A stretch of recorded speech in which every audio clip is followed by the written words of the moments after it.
Tu dois peut-être t'en douter, mais dans cette vidéo, je vais te parler de la magnifique île de Corfou, avec ses villages perchés, son ancienne ville, avec sa nourriture délicieuse, et j'ai fait plein d'activités bien sûr sur place, et je vais te parler de tout ça dans cette vidéo.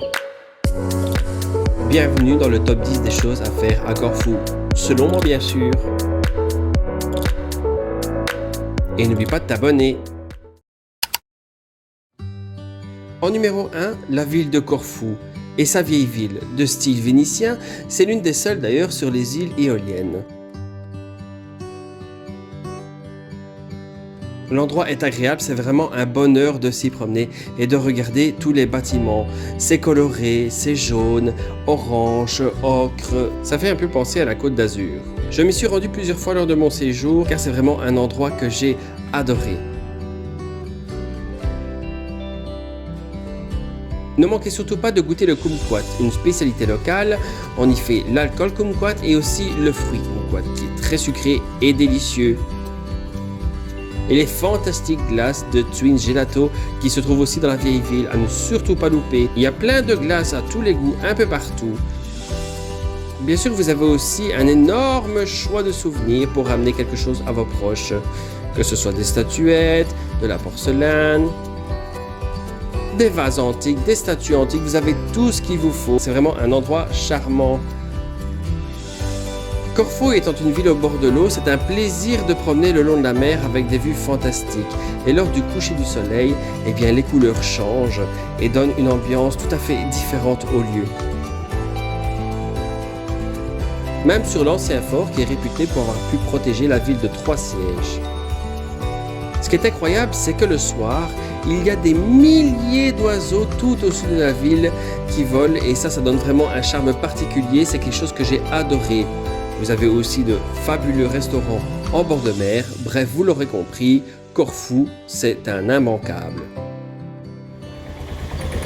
Une chose que tu peux faire aussi qui est vraiment sympa et originale à Corfou, c'est louer un quad quand on sait conduire parce que parfois c'est un peu difficile. Bon allez.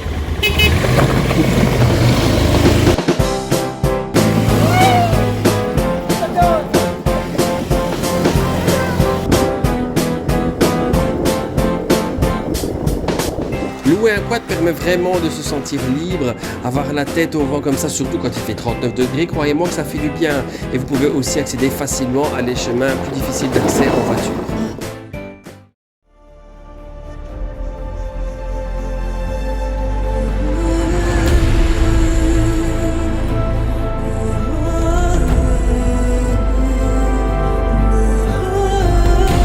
Si tu es prêt et que tu as ce qu'il faut comme moyen de transport pour accéder à ces routes de sable, eh bien le Cap Drastis est vraiment un endroit magnifique avec des vues vertigineuses, une eau turquoise. Il est possible aussi d'y faire un tour en bateau si vous descendez jusqu'à la base pour 13 € pour avoir d'autres vues du Cap Drastis.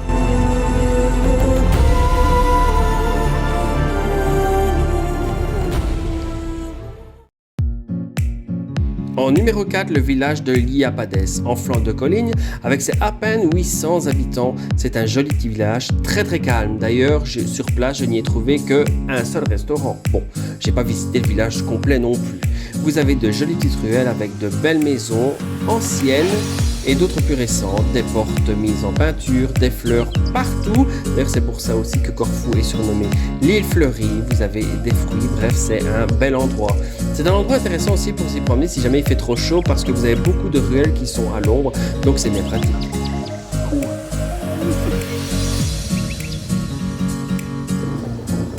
Si vous prenez les petits chemins de gravier, un peu plus loin, vous tombez sur une magnifique plage, toujours avec une eau turquoise, là où viennent se poser les catamarans. Au premier abord, on a l'impression qu'il y a beaucoup de monde, mais c'est un endroit agréable pour rester.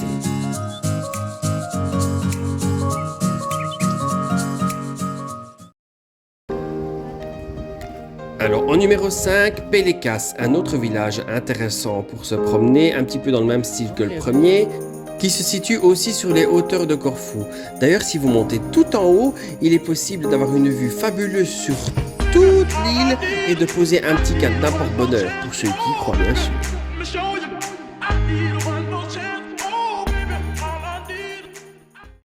En 6e position, j'ai mis Yaliskari Beach. Là aussi, pour y aller, attention, il faut absolument un 4x4, un quad ou quelque chose comme ça parce que la route pour y aller n'est pas très accessible à tous les moyens de transport. Sur place, vous avez un restaurant de Seafood Taverna avec une fabuleuse vue sur la mer. Ils font des repas et des grillades délicieuses, de quoi passer un bon moment en fin de journée comme nous, on l'a fait. The sunshine fills my hair and dreams hang in the air.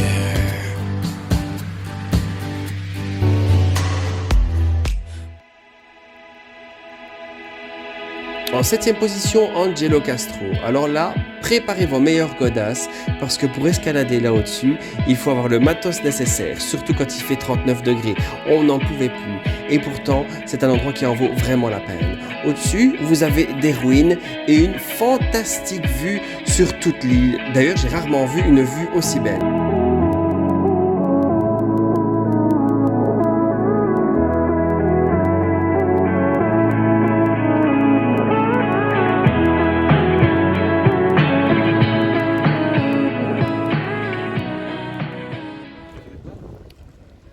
Ensuite, louer un bateau à Paleokastritsa.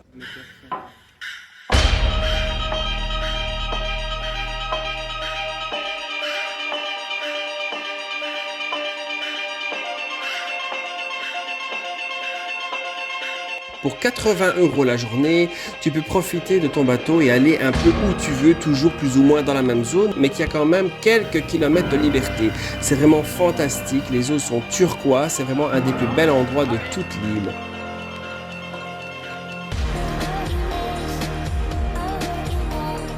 Vous pouvez avoir accès à des plages doubles comme celle-ci, c'est l'une des plus célèbres, mais toutes les plages électriques sur place sont plus belles les unes que les autres.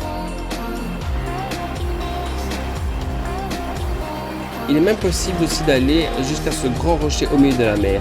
Mais le plus important, c'est de se diriger vers la plage la plus célèbre des lieux, Paradise Beach, où il y a une eau transparente et des falaises blanches. Mais attention, ce n'est pas tout.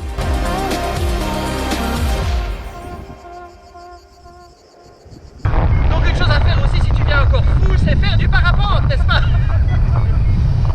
Beaucoup d'émotions, mais c'est génial. No need to run or hide. It's a wonderful, wonderful life. No need to laugh or cry.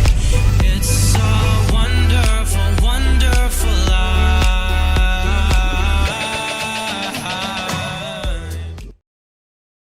Et alors en 10e, la nourriture, parce que sincèrement, la Grèce vaut le détour, et déjà rien que pour ça. Et vous avez de très beaux restaurants comme le Apovrado avec une vue magnifique et ses très bonnes salades, ses grillades. On y a très bien mangé pour pas trop cher, c'est un restaurant que je te recommande.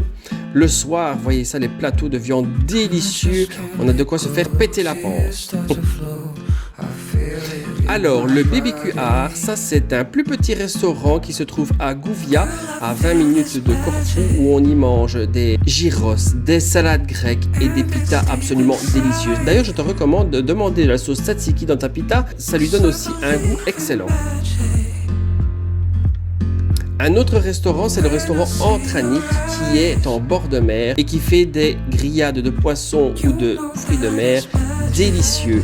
Il y a une chouette ambiance et surtout une vue spectaculaire et assez romantique en fin de journée. Et voilà, cette vidéo se termine. J'espère que vous avez apprécié. Si c'est le cas, un petit pouce, ça fait plaisir. Et on n'oublie pas de s'abonner.